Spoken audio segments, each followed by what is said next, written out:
Well, I'd like to present to you our next speaker, Dr. Tennant. Dr. Tennant graduated from the University of Texas Southwestern Medical School with a medical degree and is founder and director of the Tennant Institute for Integrative Medicine. It's a clinic specializing in the treatment of chronic pain patients with microcurrent technology. He's an international lecturer and has numerous publications on ophthalmic surgery and pain management. Dr. Tennant has been training medical doctors and healthcare professionals on pain management since the year 2000 and was interviewed for the PBS documentary in 2013. Please welcome Dr. Tennant. Okay, testing, does that work? All right, good morning. Well, it's great fun for me to be back with this group again. I've always thought it was sort of an interesting paradox for an ophthalmologist to be talking to dentists. But there is some connection, of course. You know, most physicians feel that the eyeball and the teeth are not really part of the body, so that ophthalmologists and dentists aren't real physicians anyway. So I guess there's some irony there. But I'm very grateful to be back and speaking with your group again. I have developed very many friends in this group, and you guys and gals continue to teach me a lot. I always begin my lectures by stating that I'm not speaking with my Texas MD license. The medical board in the state of Texas does not allow Texas physicians to discuss things that are not standard of care medicine. Which, of course, by definition is pharmaceuticals, surgery, and physical therapy. So today I'm speaking with my Arizona Integrative and Homeopathic Medicine license. Since I spoke to you last in Puerto Rico, there are a couple of things that I figured out that I wanted to share with you. So the first half of my lecture is going to be about cancer, and the second half is going to be about the gallbladder wisdom tooth adrenal syndrome. Now, the idea of there being voltage in the body is obviously not a new one. As a matter of fact, some of the oldest literature about healing involves the concepts of voltage. Everything from the Egyptians using electric eel to heal people, to magnetic fields inside of the pyramids, etc. But in more modern times, some of the books that have been written that were very influential in my thinking were The Secret of Life by Lakowski. Many of you know of Lakowski. He was one of the first people to use modern electronics to treat illnesses with his multi-wave oscillator, which was actually developed in collaboration with Tesla. And then, of course, there's the Body Electric that Robert Becker wrote, which was quite influential. And then I began this process in 2002 and 10 with my Healing is Voltage book, which has surprised me of the interest in it. There have been somewhere between around 10,000 copies of it sold so far. So there seems to be an interest, reviving interest in this subject. And then finally, my most recent book is Healing is Voltage. And by the way, I must tell you, this disclaimer is I do have a financial interest in a product in my talk or with companies offering grant monies for this continuing dental and medical education program. Obviously, anything that has my name on it, it's likely that I have an interest in it. But finally, this Healing is Voltage book contains the atlas of the muscle battery packs that I'll be discussing with you shortly. Now, the idea of there being voltage in every cell in the body seems to still find resistance from many quarters, particularly allopathic medicine. So in allopathic medicine, we measure electrical current to determine life or death. For example, if you do an EEG and there's no electrical current there, we know that that person has died. More commonly, we measure the electrocardiogram, and of course, we have the normal one here, and then the so-called well-known straight line that indicates that the patient's died. But despite this, there continues to be resistance in the areas of medicine the idea that every cell needs voltage, and not just the brain and the heart. So what I want to do with you in the beginning here is just to give you a quick summary of the electronical and electrical battery packs and power supplies that we have in all of our cells. This interesting diagram was created by Dr. Jara Altubiak in Kuwait. But as you can see, we have a battery pack within our mitochondria. We have a battery pack that's our cell membrane, and then we have our muscles, which are the largest battery pack in the body. So I'm going to discuss with you each one of these so that you begin to understand the various battery packs that we have in the body. Now, our mitochondria, of course, is the final common pathway for energy for the cell to do its work. And inside the mitochondria, we have a rechargeable battery system, which each of you know as ATP. When the battery is charged up, it's called ATP. When it's discharged, it's called ADP. And because we have a rechargeable battery system inside our mitochondria, we must have, guess what, a battery charger. And the battery charger is called, of course, the Krebs cycle, or the citric acid cycle. So, interestingly enough, for every unit of fatty acids that we put into the Krebs cycle, if we have oxygen available, then we get enough electrons to charge up 38 of these ATP batteries. If oxygen is diminished, then for every unit of fatty acids we put into the Krebs cycle, we only get enough electrons to charge up 2 of these batteries. So obviously, one of the things that's in major control of the voltage and energy necessary for our cells to work is oxygen.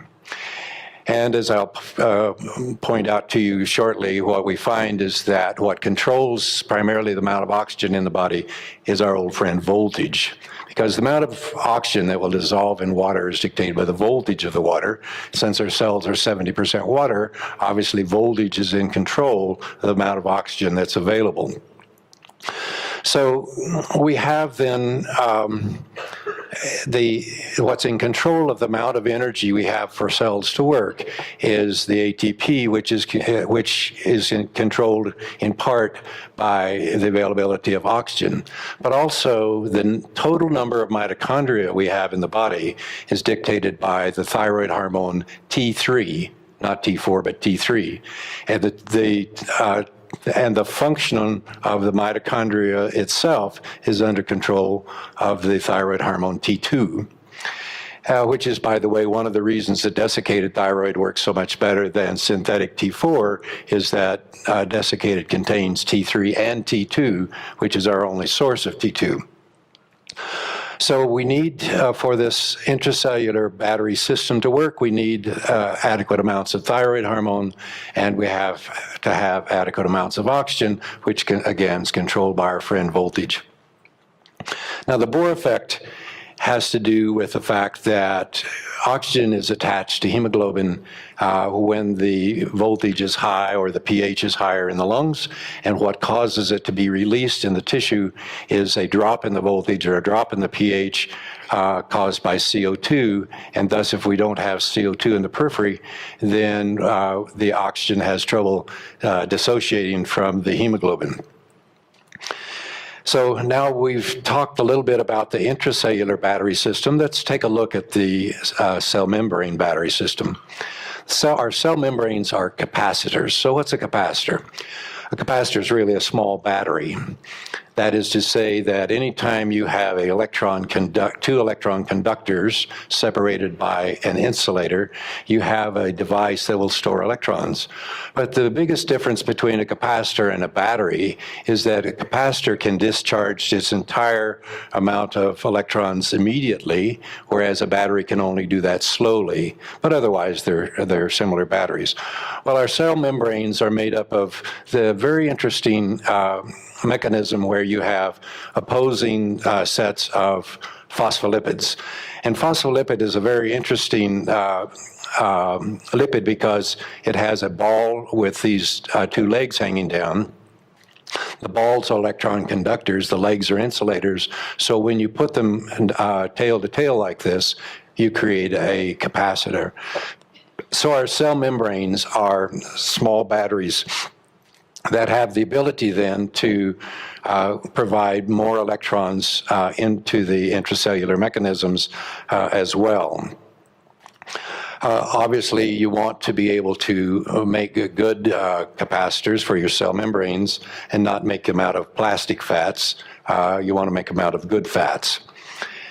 So that leads us then, now we've looked at the intracellular battery system, we've looked at the cell membrane battery system, but recall that both of these are rather small batteries. Neither of them can last very long. And because they're small batteries, we need an ongoing big battery system, and that turns out to be our muscles. Muscles are piezoelectric, and what does that funny word mean? Well, piezoelectric means that if you stress a material and that causes it to emit electrons, that's called piezoelectricity. So whenever I move my muscle like this, I'm generating electrons, which, by the way, is perhaps the most important thing that exercise does for you, and that is it's the way you are designed to recharge your personal battery pack, because our muscles are not only piezoelectric electron generators, they are rechargeable batteries. So each of you have a personal portable battery pack, and that is your muscles. But not only are your muscles your battery pack, it's important to recognize that our muscles are stacked one on top of each other in a very specific order. So when you stack specific muscles one on top of each other, it's very much like putting batteries in a flashlight. So every organ in the body has its own muscle battery pack. And a stack of muscle batteries is what's been called an acupuncture meridian. An acupuncture meridian is simply a specific stack of muscles that creates a battery pack for various organs in the body. So, for example, this one called the spleen meridian starts down in the big toe, goes up the inside of the leg, has a special branch over to the reproductive area. For the female genitalia, goes around to the back where it gets the power supply for the adrenals and the pancreas, and the spleen goes on up into the neck, makes a loop, hooks into what's called the stomach circuit. The stomach circuit then gets the frontal lobes of the brain, the motor strip of the brain, the macula of the eye, the cornea and eyelids, and then it gets the thyroid and parathyroid, of course, the breast, the stomach, the male genitalia, and then on back down to the big toe. So it makes a loop. So we have 6 of these loops of muscle batteries that provide all of the power or the backup power for every organ in the body to work.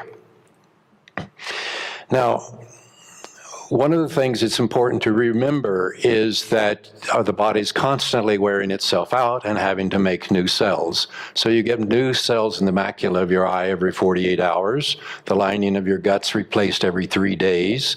The skin you're sitting in today is 6 weeks old. Your liver's 8 weeks old, your nervous system's 8 months old, and so forth. So we're constantly wearing ourselves out. In my opinion, chronic disease only occurs when you lose the ability to make new cells that work. Okay? Chronic disease only occurs when you lose the ability to make new cells that work. So what's it take to make new cells? Well, cells are designed to run at minus 25 millivolts. Minus means electron donor. So cells run at 25 millivolts, but to make a new cell, you have to have 50 millivolts. Now, don't be confused. People will talk about cells running at 90 millivolts. If you put an electrode inside a cell and one outside the cell and measure the voltage across the cell membrane, you'll get 90 millivolts. But if you talk about the environment in which cells work, they run at minus 25 and they replace themselves at minus 50. So you have to have 50 millivolts in order to make a new cell. In addition, you have to have all of the materials it takes to make a cell, and of course that's where nutrition comes in. And then you have to deal with any of the toxins that damage cells as fast as you make them. And of course, the primary toxins that we have to deal with daily are dental infections, heavy metals, and GMO foods with their accompanying pesticide glyphosate, better known as Roundup. Those are the three most common toxins that we have to deal with. So we have to deal with voltage, we have to deal with nutrition, we have to deal with toxins. Well, so in almost any chronic disease that you have, you must ask the question, what is the power pack for that symptom? And once you ask that question and identify its power pack, namely its acupuncture or meridian, then you have to ask the question, why won't that power pack hold a charge? Because in essentially all chronic disease, you'll find that the power pack for that particular symptom or organ is unable to hold a charge. And therein lies the answer to essentially all chronic disease. And by the way, here are the power packs for the various portions of inside the oral cavity. And of course, we'll get to the specific teeth in just a moment.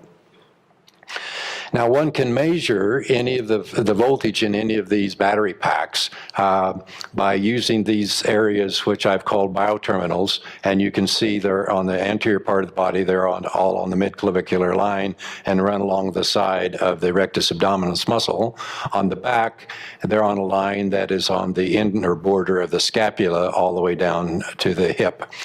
And so one can use various devices, including my biomodulator, to go measure the voltage in any of these battery packs and confirm that it has low voltage. Now, one of the interesting things about the spleen-stomach circuit is that the spleen-stomach circuit is the power supply for the entire reproductive system in both male and female, for the entire endocrine system, for the frontal lobes, the thinking part of the brain, for the motor strip of the brain, for the macula and cornea of the eye. And so when you consider what I've just said, this is the power supply for many of the major things of the body, and certainly the major things that end up with illnesses, particularly as for example, in cancer, the most common cancer in women is breast, the most common cancer in men is prostate, both of which are on the spleen-stomach circuit. Well, now, around each of these battery packs, we have fascia. And Thomas Myers has shown that if you use blunt dissection instead of sharp dissection in cadavers, you will find that fascia surrounds this stack of muscle batteries. So you have an individual stocking of fascia that isolates each muscle battery pack. And this fascia is a semiconductor. So what's a semiconductor? A semiconductor is a collection of molecules designed in such a way that electrons can move through it at the speed of light, but only in one direction. So because our fascia is can move electrons and surrounds the batteries, so then our fascia becomes our body's wiring system. Our fascia is our body's wiring system. So, by the way, now that you understand that, if you go in and create a scar, of course, if it touches the fascia, it creates a short or a ground, which is why many people end up, by the way, I think that scars are the major cause of dental caries, but that's another subject that I don't have time to discuss in this short time today. But the point that I want to make is that each one of these muscle battery packs goes through very specific teeth. And so, for example, the battery pack we've been discussing, the spleen stomach, are these ones in yellow. So you can see it's the upper molars and lower premolars. Now, the interesting thing about teeth is I've come to realize that teeth act like circuit breakers. If I come home from work and I open the fridge and it's hot in there and I go in the living room and the lamp won't turn on and I go in the bedroom and the TV won't turn on, I realize that I've got a circuit breaker blown, right? Well, so it is with teeth.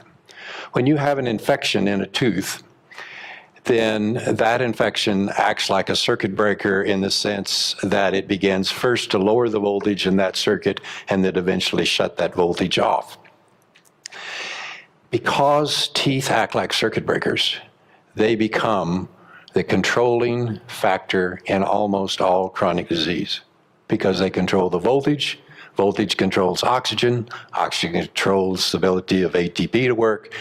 Oxygen controls whether we have infections in the body or not. And eventually, oxygen is the determination of whether we get a malignancy, as I'll show you. So once you began to realize that teeth are circuit breakers, then you began to recognize that the teeth are really the guardians of our entire health and are essentially always involved in almost every serious chronic disease. Now, of course, there's a variation in how much effect it has on a circuit. A filling, an infection under a filling will have some effect. A big infection under a crown has an even bigger effect. Worse than that, of course, is a root canal. Root canal teeth, as you know, are dead teeth. And as you know, dentists are the only physicians that believe that you can get away with leaving dead tissue in the body. No other doctor really believes that. And because all dead tissue gets infected. And of course, here's the famous Japanese study where they did a root canal on people who are going to have wisdom teeth pulled. They did it on just one side, and then 150 days later, they pulled both teeth. And as you can see, the side where nothing was done, 1% of the tubules were infected, and the side where the root canal was done 150 days earlier, 39% of the root canal teeth were infected. And so all dead tissue gets infected. So if your big toe dies and you leave it there, you will die of gangrene. If your appendix dies and you leave it there, you'll die from peritonitis. If you have a root canal, it will also kill you. It just takes longer. So all dead tissue always gets infected. And of course, the other problem that we have is cavitations, which in my experience affect the circuitry in a way quite similar to root canals. So let's talk about cancer. During the 50 years that I've been in medicine, the theory has been that for some unknown reason, genes mutate, and the mutated genes cause cells to multiply rapidly, and that forms tumors, and that's caused cancer. With that theory in mind, the idea has been if you can go in and cut out those mutated genes and throw them away, you've cured the problem. If you can't do that, you use poisons that kill rapidly growing cells, and you cured the problem. So this idea of mutated genes being the cause of cancer has been and continues to be the primary theory under which oncologists work. And of course, this theory was first presented by Boveri in 1902. Well, in 2013, it was proven by this gentleman, Tom Seyfried, that that's incorrect. Seyfried proved that mutated genes are not the cause of cancer.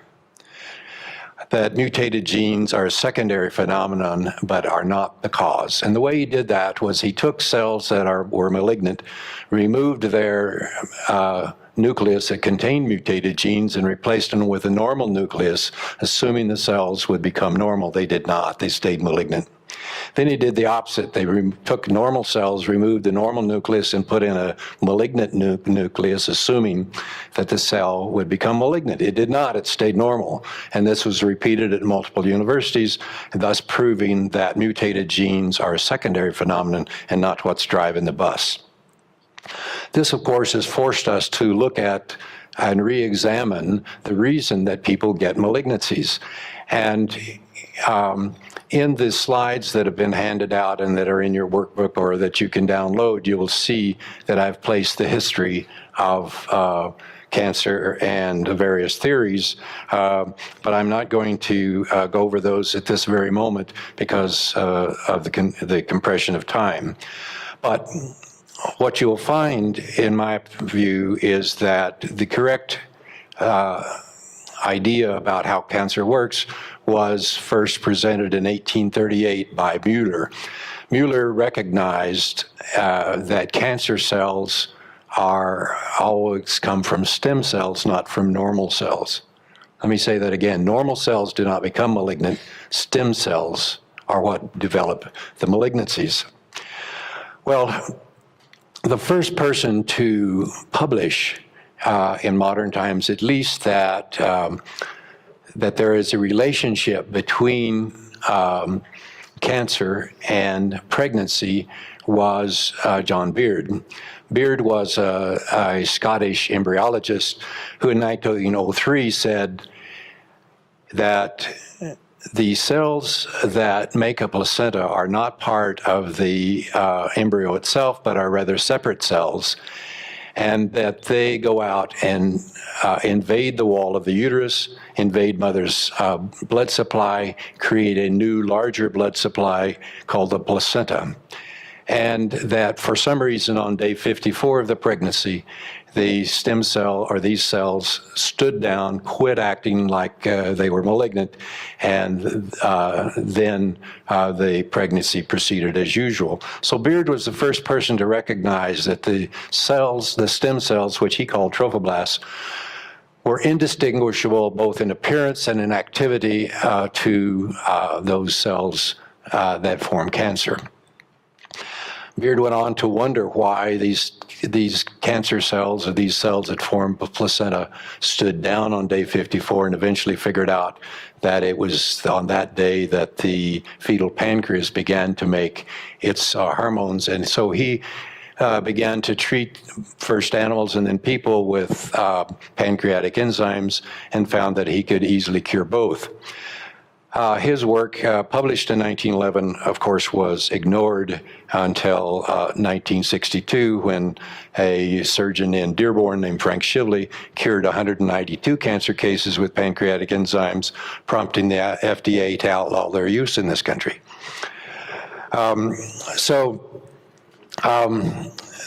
The reason that I think that works, of course, has to do with the fact that placentas, all cancers and most viruses, are surrounded by a protein substance called nagalase that shuts down the immune system. Well, the point that I want to make in the time that I have here is that the signal, both in a pregnancy and in cancer, that we are running out of oxygen has to do with voltage. And this was shown by Keith Brewer in his work back in the 70s, where Brewer showed that normal cells are running here at about minus 25 millivolts. But when you get down here to plus 30 millivolts is where cancer occurs. So Brewer didn't discuss it, but what you can see is that when you go from a pH that's above 7 to a pH that's below 7, you have reversed the polarity. That is to say, you've gone from electron donor to electron stealer. So cancer occurs when you flip the polarity, which, by the way, is exactly what happens in a pregnancy. If you look at both ova and sperm individually, separate and apart, each of them are running as they should at minus 25 millivolts. But when sperm is in the presence of estrogen, it opens pores and dumps out hydrogen ions and flips its polarity. And so this accomplishes, of course, two things. One is now you have a plus-minus attraction to the ovum. But secondly, it's I think, the switch that tells the local stem cells, hey, we just ran out of oxygen here, where we need something, we need a mechanism to deal with the low amount of oxygen.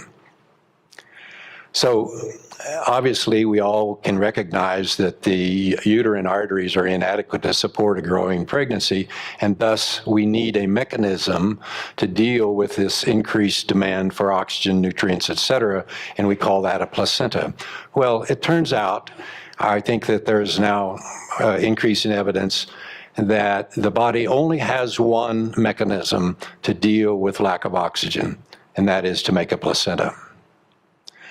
So what you'll find is that in all cases of malignancies, when you measure it, you will find that the battery power pack for that, the battery pack supplying that organ, say a breast, for example, has not only dropped its voltage, but has gone past zero and reversed its polarity. And it's the reversal of polarity that tells the local stem cells, hey guys, we just ran out of oxygen here, please help, in which case the local stem cells know what to do, and that is go make a placenta. So what you'll find, I think, is that all solid tumors are placentas. Now, the difference between a placenta inside the uterus and outside the uterus is only that inside the uterus there's a mechanism to keep it contained there, where a placenta that's formed outside the uterus has no such containing mechanism, and thus it can continue to spread. So what causes us to then develop a placenta to try to overcome the hypoxia is an accumulation of electron stealers. So if you look at electron stealers over here, dental infections, hypothyroid, scars, emotions, toxins, smoking, pesticides, pharmaceuticals, processed food, GMO foods, chemotherapy, and radiation. Over here, electron donors, we have ozone, alkaline water, uncooked food, sunshine, touching the earth, moving water, touching another living thing, love, removal of scars, dental infections, emotions, and so forth. And of course, there are devices such as mine that can help put in electrons. So you have this balance. So what I'm saying is that the reason it's been so difficult, I think, to identify the cause of cancer has been that it's not just one thing. It's an accumulation. It's the sum total of electron stealers to which your body gets exposed. And of course, the worst one of all is dental, because as Boyd Haley has so clearly shown, one root canal puts out such potent thioethers and gliotoxins that the toxins coming out of root canals and cavitations are equal in toxicity to hydrogen sulfide, the standard by which all biological toxins are measured. So what happens then is when we have a root canal or cavitation, it lowers the voltage significantly in that circuit, and then when we add in enough of these other things, we finally get to zero. And it's well known in battery technology that anytime you take a rechargeable battery and you drain it to zero, it flips its polarity. And so it's the flipping of polarity that says to stem cells, hey, we just ran out of oxygen here, please make us a placenta so we can try to stay alive. Well, obviously, when you began to think of cancer as something trying to keep your organs working, it changes the paradigm, doesn't it? It also explains why when you go in and remove a cancer or you kill it with whatever mechanism, if you did not address the oxygen levels, the body will, guess what? Make a new one. And that's what we see happen over and over. So again, I think the on switch for malignancies is a flipping of the polarity, which is the summary of electron stealers in that particular battery pack. Now, I looked at, a couple of years ago, I looked at the previous 50 cancer patients that we had seen and compared them with the dental pathology we found.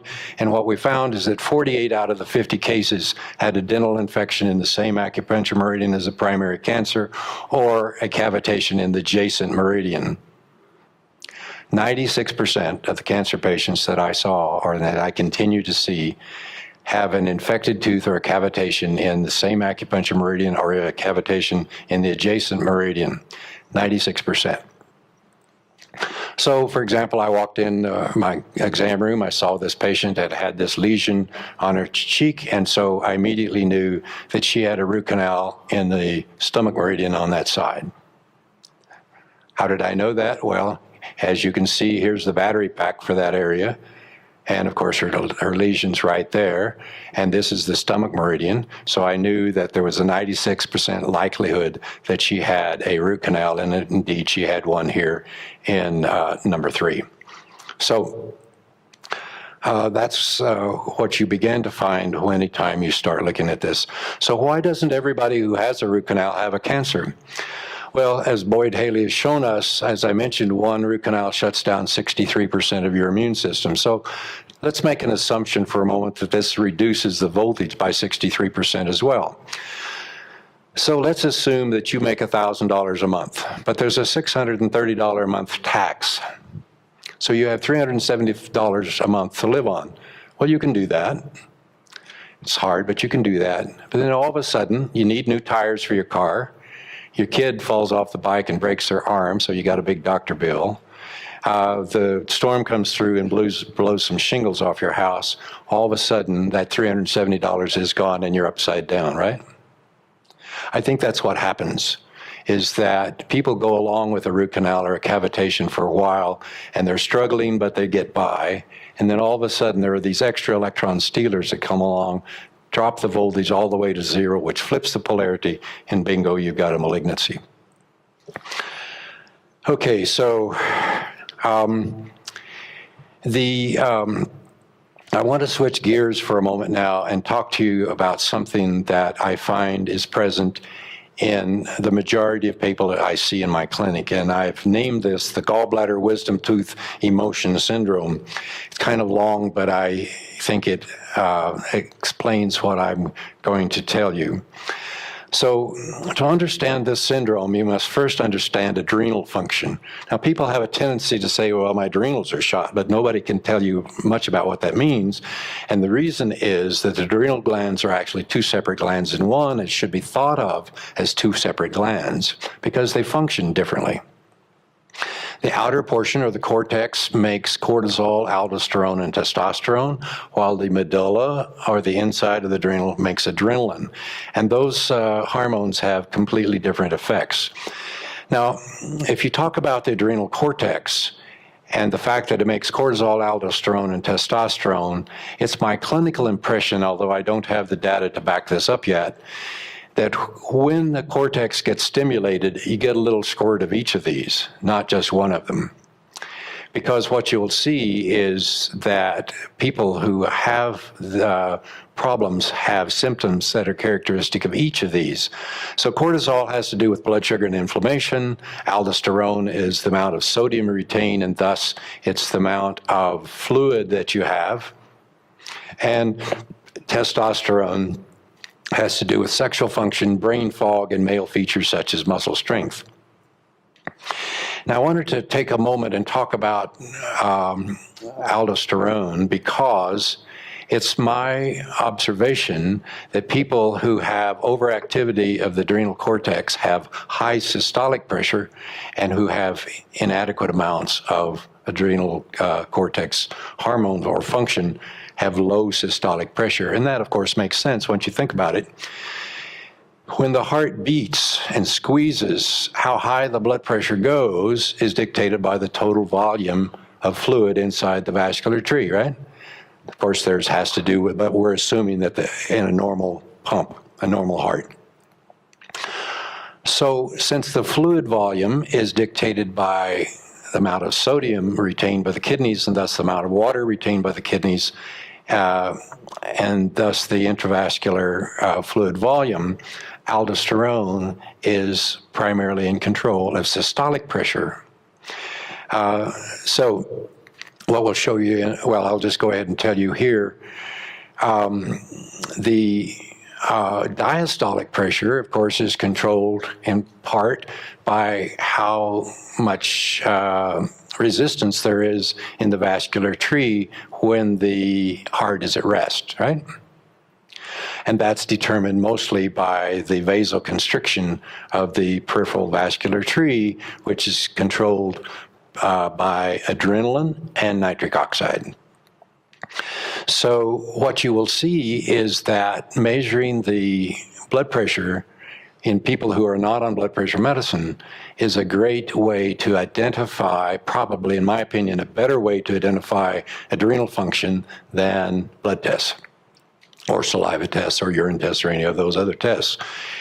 If a person has a high systolic pressure, they are overstimulating the adrenal cortex. If they have a low systolic pressure, the adrenal cortex is not functioning very well. Same for the diastolic pressure. If it's high, the people are overstimulating the medulla and thus have too much adrenaline. But if it's low, you will see that they are deficient in adrenaline. Now, what happens to us when we have these? Well, in both men and women, when cortisol is high, we notice that normal thinking becomes easily confused and frazzled when rushed or under pressure. We have swelling, water retention of the fingers, ankles, or limbs, or the face. We have high heart palpitations or high systolic blood pressure, unhealthy thinning of the skin, easily bruised, excessively oily skin, increased facial or body hair, which, by the way, is the testosterone piece, sleep problems, staying awake much of the night, elevated triglycerides, sugar cravings, sugar imbalance, muscle weakness, decreased muscle mass, restless leg syndrome, generalized ongoing excessive tension all day long, constant low-grade headache for days on end. On the other hand, with low cortisol, we have sweating or wetness of the hands when nervous, excessive sensitivity to chemicals, low tolerance for alcohol, caffeine, or other drugs or strong odors, unusual fatigue, especially in the morning, with more energy after meals and later as the day progresses, having better energy at night when others are winding down, salt cravings, a lack of thirst. Markedly low blood sugar and hypoglycemia. For example, you can't skip a meal, or you get really grumpy, needing snacks just to function, tired but wired feeling, low reserve, not much extra oomph, thinner, dry skin, brown spots on the face, intolerance to exercise, prolonged low systolic blood pressure. And of course, we talked about aldosterone. And what about testosterone? With decreased testosterone, we get decreased mental ability, decreased memory, noticeable foggy thinking, decreased erection or sexual performance, or decreased sex drive. Note that, by the way, ED is not only lack of testosterone, but it's due to low adrenaline, low nitric oxide, but perhaps most importantly is low voltage in the spleen stomach meridian. Noticeable decrease in muscle mass, apathy, not caring much what happens, slowed urine stream, increased urinary urges, feeling of being burnt out. And the list goes on and on and on. So the majority of people that I see in my clinic, and by the way, in my clinic, I rarely see anybody who's well. Almost everybody that comes to see me has been sick for 5 to 15 years and can't figure out what's wrong. So that's the group of people I normally see. But here is characteristic of most of the people I see. First of all, they have trouble with insomnia. Next, they have trouble dealing with stress. Next, they have trouble with their memory. And then they can't multitask. So you're sitting reading a book and somebody says, hey, do you want mustard or mayonnaise? You become annoyed because they interrupted you. But you don't have enough mental horsepower to stay attached to your book and make the decision, so you detach. You pick mustard, you go back to your book, and you can't remember your place, and now you're really annoyed. And then you can't stand stimulus. So you don't like loud noises, loud music, rowdy crowds. You can't be around people who are arguing. And eventually, you don't even want to be touched. You just want to sit in a corner and have people leave you the heck alone. And then your sexual equipment quits working. And then you can't go to sleep before 11. And when you wake up, you're still tired. That whole syndrome that I just described will resonate with probably the majority of people in this room, at least to some degree. It's a slippery slope, and most people are somewhere on that slope. Now, the problem with having lack of adrenaline, which is the cause of all of that, is that it destroys your life. If every time somebody wants to interact with you, you are grumpy and to the place of anger, they don't want to have anything to do with you. If you don't like to be touched, if your sexual equipment doesn't work, it's very difficult to be a good spouse, isn't it? If every time somebody wants to talk to you, you brush them off, it's hard to be a good friend or a worker, isn't it? And by the way, those of us who are parents recognize that perhaps the best definition I've ever heard of a boy is a noise with dirt on it. And of course, kids are always mommy, mommy, mommy, mommy, mommy, mommy, mommy, mommy, mommy, or daddy, daddy, daddy, right? If you don't have adrenaline, you can't deal with that. No matter how much you love the kids, you can't deal with that, so you brush them away, and that destroys that relationship. So what I'm trying to explain to you is you must come to realize that most of people's lives who end up in divorce, who end up with kids and their parents who can't get along, who end up with people on drugs because they can't quite cope any other way, almost all of these people have lack of adrenaline. Now, to make adrenaline requires vitamin C, vitamin B6, thiamine, and the voltage to make the adrenals work. Now, I put together this this supplement that has exactly those things in it. And I can tell you that it helps a little bit, but not a lot. And the reason is that it doesn't help a lot is that even if the body has the nutrients to make something, unless the organ that uses those nutrients has the voltage to do it, it still doesn't work, right? So not only do you have to give these supplements, but you have to correct the voltage in the spleen acupuncture muscle battery pack, because that's a battery pack for the adrenals. Now, again, to understand these battery packs, here in the spleen meridian, you know, it started in the toe, goes up to the female genitalia, comes around to the back, and here, of course, is where the power supply for the adrenals come from, is the spleen meridian.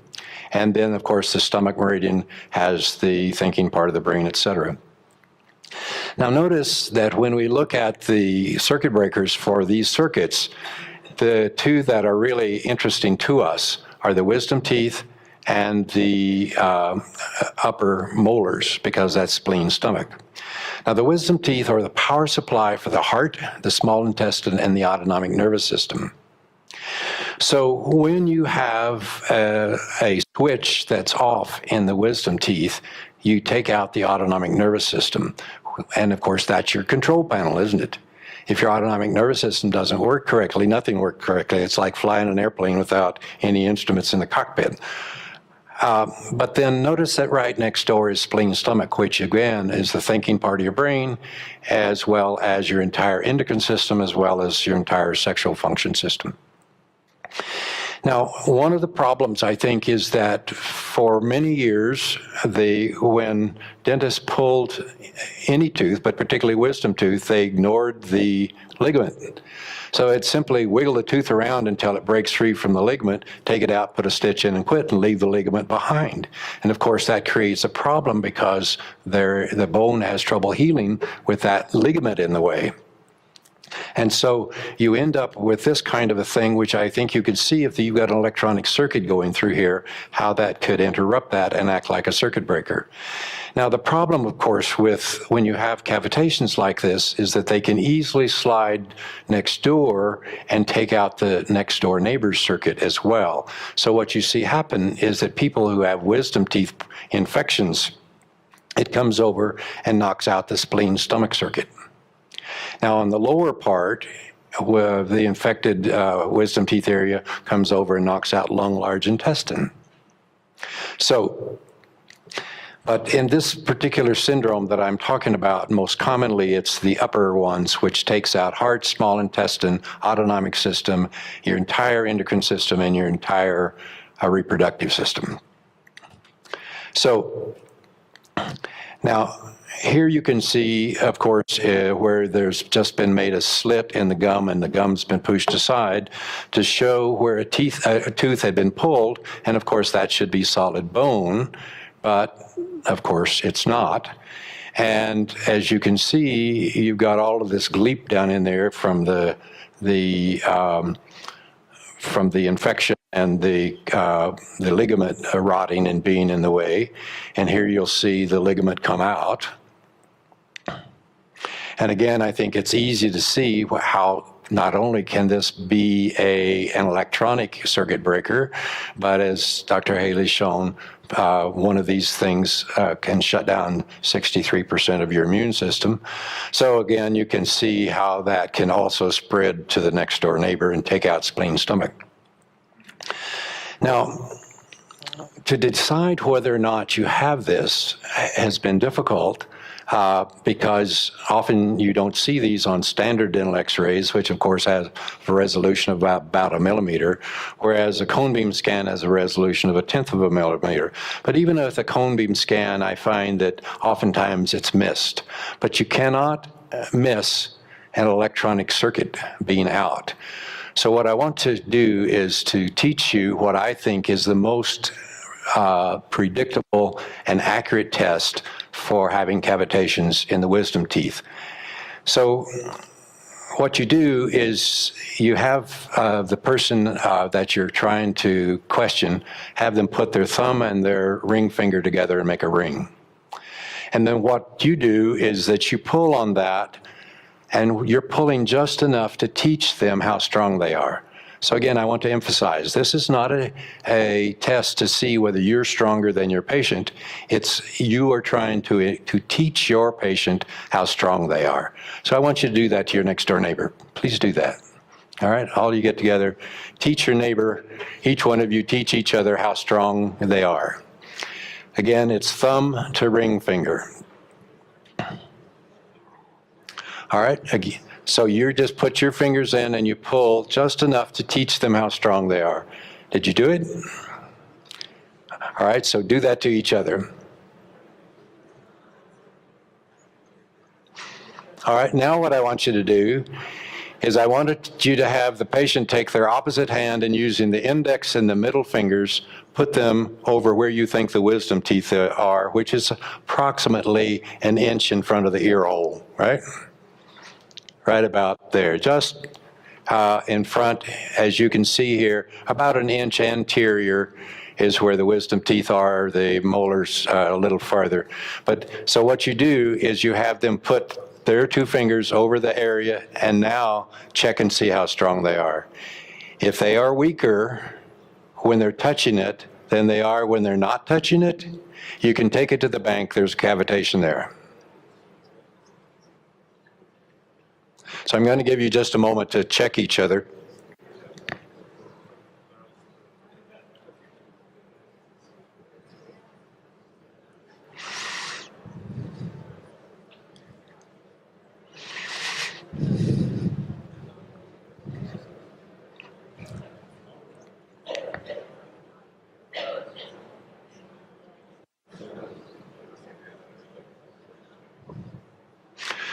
Okay, and you can do this same thing if a person has a root canal tooth.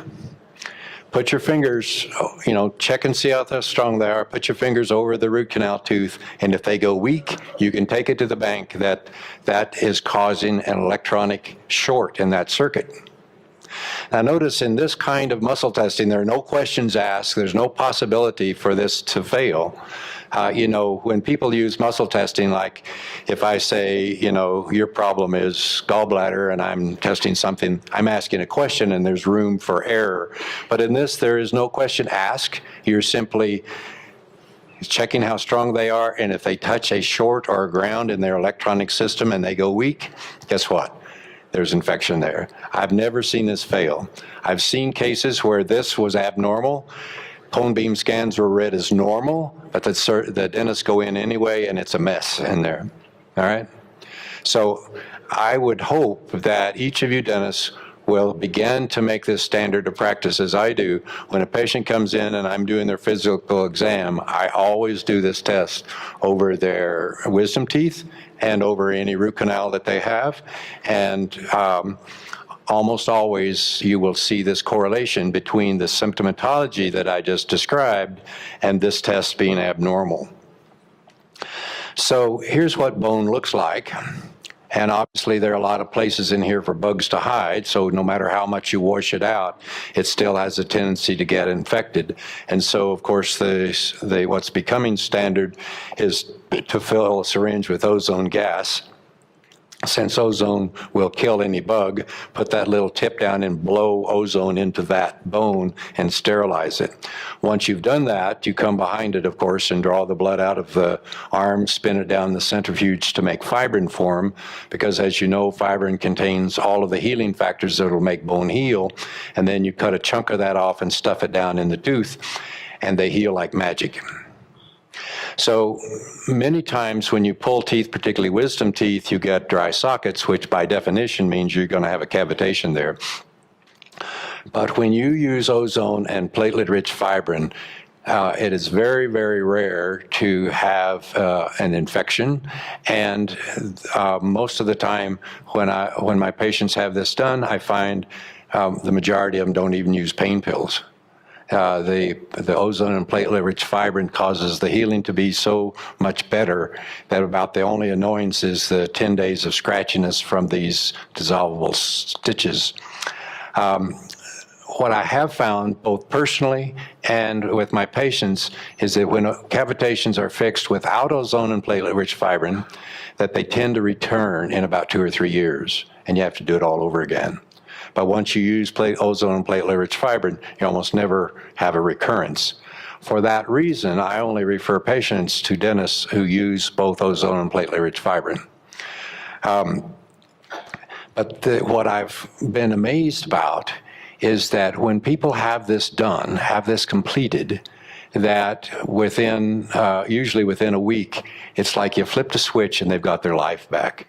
And it's just dramatic how much difference you can make in people's life. They go from their life in the toilet to being back to productive citizens again, marriages get back together, people resolve issues.